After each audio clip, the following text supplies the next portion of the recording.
Hello everyone and welcome to How To in Access 2013. My name is Steve Bishop, and in today's video we're going to be talking about how to log user activity. Now I get this question quite frequently after someone has viewed my classic login form or the regular login form when watching the basic series on programming in Access 2013. They want to be able to track when a user logs in and logs out of the database. But I'm going to take it one step further. I'm going to show you how to make a function that's going to be available to your entire application, and you can call that function whenever you want to track whatever activity is that a user takes. So let's start out first and foremost by opening up our database here. And what I want to do is, the first thing you should probably go ahead and do is figure out where you're going to be putting this logging table. And clearly, in my situation, since I've got a front end and a back end database, I've got the database split up, the most likely place to put it would be on the back end. That way, all of my front end files, all of my front end databases are going to be tracking that logging activity and putting it into my table for me on the one single location on my back end file. That way, I'm tracking everybody's activity going into one single location. Then I can, do reports or some sort of accountability then for for the activity that's going on all of my front ends. I can kind of track that in one location and do some reports on it and show administrators or whatnot. Okay, so we're going to go into the backend file, which I've already got open here, and I'm going to go ahead and create a new table. And the first field, let me go ahead and move this over, just make it full screen here. First field I'm going to call ID. It's going to be an auto number, and it's going to be the primary key. Then I'm going to go ahead and do a time stamp field, which is going to be a date and time. Then I'm going to be tracking the username. So here's what I need to do. I need to figure out what is it that I want to track in my log. It's going to be the username, and for our purposes, just for demonstration, I'm just going to create another field here called activity. And it's just kind of a generic, one or two words to indicate what it is that the activity is that somebody has done. So we've got the username and we've got the activity. Now you're welcome to put more columns in here on this table. And if you want to put, say, like the Windows logon name or the computer that they've logged in from, that's all perfectly fine and good. You're welcome to go ahead and do that. But for our purposes, just for demonstration, I'm just going to do these four fields. Now up here in the ID field, it's an auto number with a long integer. Now there's a bit of a problem with that. Long integers are very long. You can definitely have a lot of records, but when it comes to logging, especially over time, after a year or two, you're going to run out of numbers. Okay, the long integer is only so long and only so big. You can only track so many things. So I'm going to change this from a long integer to replication ID. Now what a replication ID is, essentially it's like a GUID, or a globally unique identifier. It's a randomized set of alphanumeric characters, letters and numbers that are stored in here. And that randomization allows us to have pretty much an infinite number. It's not an actual infinite number, but it's pretty close to infinite number of possibilities. Okay, it's not going to cause any problems with the uniqueness. And we're not going to run out of them. We're not going to have that limitation like we would if we were to use a long integer. So there we go. Change it to replication ID, and that's going to save us a bunch when it comes to trying to worry about space in our log.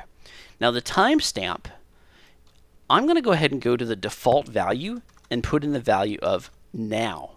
That way, at the time that the record is created, it's going to automatically put in a timestamp. It's going to automatically take the time and date right now and put that into this field. That way I don't have to go into the programming part, into the VBA, and pass in this timestamp value. It's just automatically going to fill in for me when I create the record.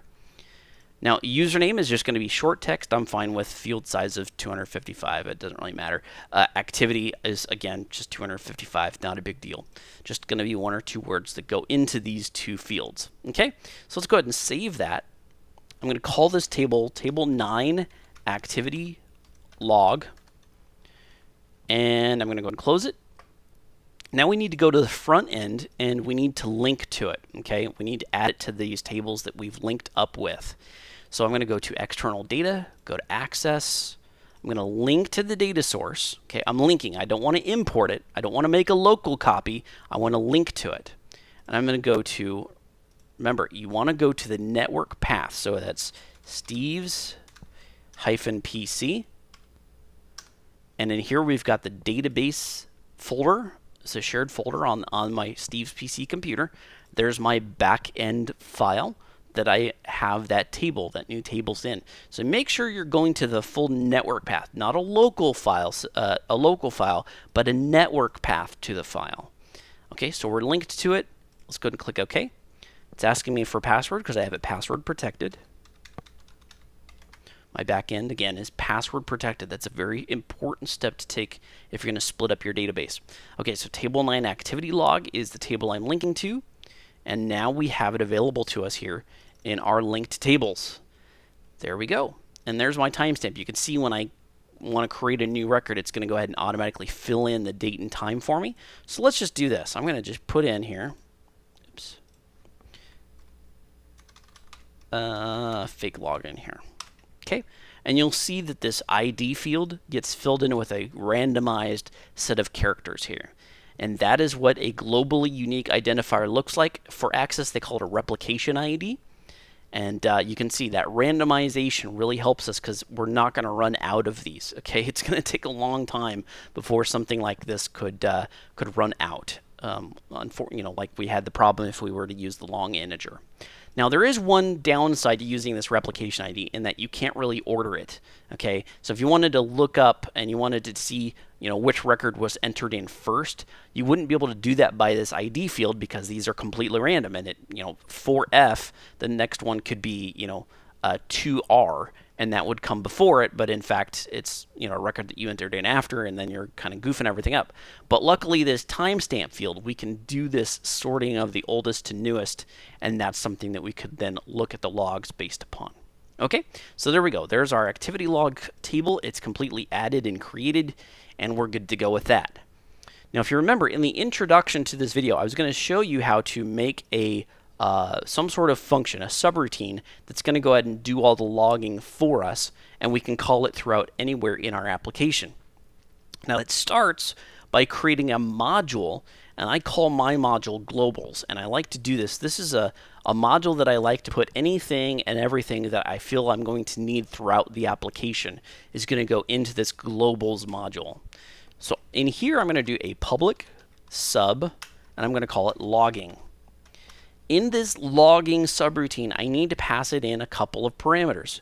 The first one, of course, is going to be the username. The second one, if we look, actually, let me open up the table here just so this makes a bit more sense. I need to, since this ID field is filled in automatically and this timestamp field is filled in automatically, I need to fill in the username and the activity, right? I need to, every time that I create a new entry, these two things need to be added to the record. And if we look at here, what I'm going to do then is I'm going to do activity as string. I'm going to leave it at that right now. I'm just going to do the activity. Now, if you had some other columns in here, if you added your own columns like Windows login name or computer name, that sort of thing, to track the activity to track in here, then you're going to also need to add those to your list of parameters to pass in here. So if you had, like I said, username, you would want to do like win logon as string, that sort of thing. Computer name as string. Okay, and you would want to do that for each one of the parameters that you're going to pass on into this activity log table. So each one of these additional ones you'd want to put into your function as a parameter. Now I'm just going to stick with activity, but you'll notice that I am not passing in the username. And that's because what I'm going to do instead is when the form login form is completely loaded and somebody has clicked on the login button, after they pass the validation here, so let's say they pass the username and password is all past authentication. Here I'm going to put into my temp vars collection, I'm going to use username. I'm going to create a username entry in my collection. And I'm going to set the value equal to whatever they typed into that me text username text box. Oops. Okay, so just to kind of look over this, I'm adding to my temp vars collection in the memory of the application. I'm going to pass in the text username value that they typed in, oops, here in this username text box. Okay, it's going to get stored into memory right there. Okay, so that's what that's going to be for.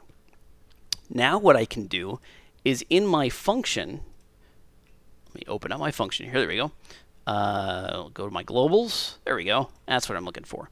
So I don't need to pass in a username as a function because it's already in memory. I can just go ahead and call temp vars username value whenever I want to pull in that username that the person logged in with. Okay, so just wanted to show you that. That's what I'm going to do instead. Now, the question is, how do we then take whatever the user passes into this logging function, how do we then add it as a record to our Table 9 activity log? Well, for all of you who have been watching my video series, you have not really seen this function in action. There is on the current DB object, there is a method called execute. And in execute, you can pass in a query, an actual SQL query. And you're only going to want to be able to do, you're only going to want to do this with inserts and updates because you're going to be doing some sort of action on the data. But I can pass in a query here. So I'm going to do insert into, this is a SQL query, okay? Pass insert into table 9 activity log. There we go. Got to spell it out right. Now, for those of you who did watch the basic series, you'll know that when you're doing SQL, you're doing an insert into in SQL language, you need to add in parentheses here what the values are that we're going to be filling in. And that would be, if I go back to my table here, username and activity. Those are the only two fields on my table that I actually need to put some sort of data in. Because again, ID and timestamp automatically get filled. Okay, so let's go ahead and do this. It's username and activity. Okay, now something I don't think I showed you is when you're doing an insert into, I think when I did it, it was a select statement. But what I'm going to do instead here is I'm going to use the values keyword. And in the values keyword, I'm going to put in parentheses here. I need to pass in the actual values. First, what is the value going into username? And second, what is the value going into activity? Okay? And since the values themselves, remember username and activity, if you look at the username and activity as part of the Table 9 activity log, these were text fields. So whatever I pass in here needs to be of a string or text, okay? And that means I need to surround the values with quotation marks. But since I'm already inside of quotation marks, I can't do double quotes really. I could, but it's just easier if you just use the apostrophe instead to indicate that you're planning on doing quotation marks. So values. Now I need to put in the temp vars username value. Okay. Oops, didn't mean to do that. Okay, so I'm kind of terminating the string here so that I can now add to the string the value from the username temp vars, and I'm using the @ symbol to append to the string. Okay. Then I'm going to append again, and we're going to finish with that apostrophe, okay? Because I need to wrap this value in parentheses in quotation marks. So I've got these apostrophes on each end of my temp vars value, okay? Then we're gonna do, so that's gonna pass in my username to the first entry here, which is username of the table 9 activity log. The second column I need to get a value for is activity, and that's again needs to be surrounded by quotation marks. So I'm going to do apostrophe quotation mark, and the activity that I'm going to put in here is the activity that gets passed into is the activity that gets passed into my logging subroutine. So we're just going to do activity because that's the parameter. That's the parameter name. And now we need to finish that off. Okay, there we go. So I've completed the values section of my insert into query, and I'm going to just run. I'm just going to execute this insert into query, again filling in temp var's username value for the username, and the activity that gets passed in up here is going to go into the activity column of my table 9 activity log. And that's actually all I need to do. That's it. That's all I have to do in order to create that function. Let's go ahead and save that information. I'm going to go ahead and click on the debug, make sure I didn't mistype anything, and it looks like everything's good. So let's go ahead and test this out. I'm going to go to the form logon. I'm going to go to the login button, use our logging function. Now, one of the great things having these modules here is that you can type the name of the module, which appears globals, right? I can type that name, globals, and when I hit period, you'll see that that logging function that I just created shows up. And I can just use that. So if I forget what the name of the logging is, what the logging function is that I just created, there it is. It's right there. Now I need to pass in the activity string, which is going to be log on. And that's it. I'm going to click save. Again, hit the debug. I like to compile as much as I can, just make sure I didn't fat finger anything. And now let's go ahead and test this out. Let's go ahead and go and open up this form and log in.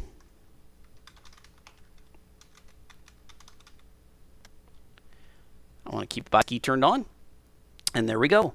Now let's go ahead, and this was my test entry here, right? This was the one that I created manually. So I need to close out of the table. Let's reopen it, and we should see now there's the logon that I just called just a second ago, okay? There's the timestamp, there's the username that was used to log into, and here my globally unique identifier, my ID field, and I've got it sorted by timestamp. That way I can see oldest to newest. Okay, you're welcome to, of course, do whatever sort order you want, but nonetheless, you can see it entered in this record here into my table 9 activity log for a logon activity for user of S Bishop. So there you go. Now, $1 million question. What about logging off?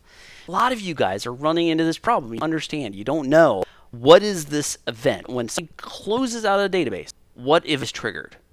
Well, unfortunately, there is no event triggered, and that causes a problem. With no event, when you click on the close button up here to close out of the database, no events are actually called in Access.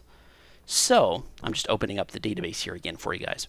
So when the user clicks on the X, no event is triggered, and therefore, since no event is triggered in Access, how then do you call the logging function in order to track that somebody's logged out?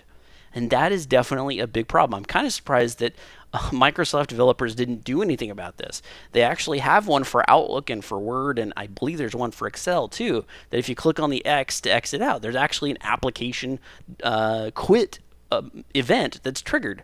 But you don't have that in Access for whatever reason. But luckily, there is a way to get around this little flaw.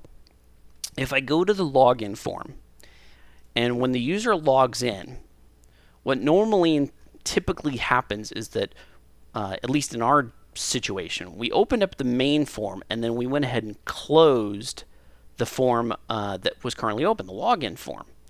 What I'm going to do is, instead of closing the login form, I'm going to go ahead and just simply hide it. And I'm just going to do me visible equals false. Okay? And what this is going to do is it's going to take me, which is the form login form, okay, this form that the user logs in with, and instead of closing it down, I'm just simply going to hide it. It's going to sit in the background, but it's going to remain open. Okay. Now, the only way that this hidden login form will actually close out then is when somebody closes out of the database by clicking on the X or by some other means. This close button is actually tied into a do command quit, which would close the database. But any time that the database is closed out, all of the hidden forms, the forms that are open up in the background, also must close.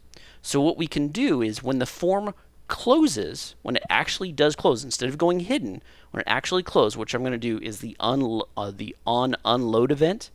So when the form login executes the unload event, that's when we're going to go ahead and do our logging.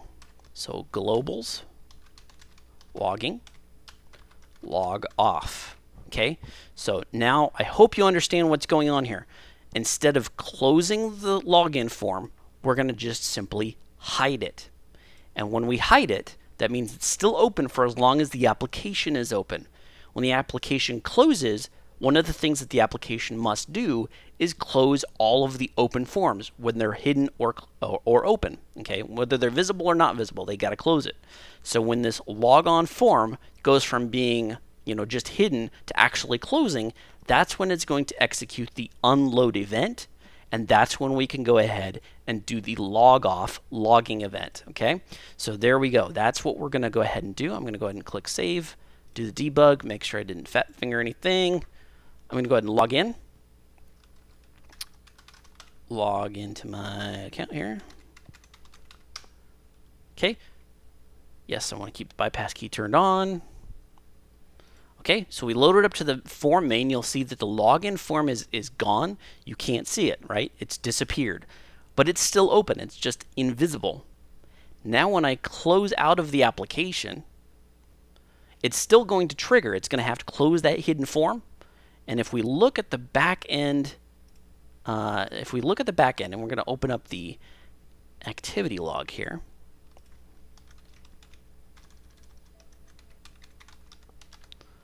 We'll see in the activity log, there is our log off activity. Let me just sort this by timestamp so you guys can see oldest to newest. So there was my log on, right? There was my log on where I just logged into the database, talked for a few seconds, and then I clicked exit out of the application. So there's my log off activity. Okay, so there you go. That is how you can track the log on and log off activity.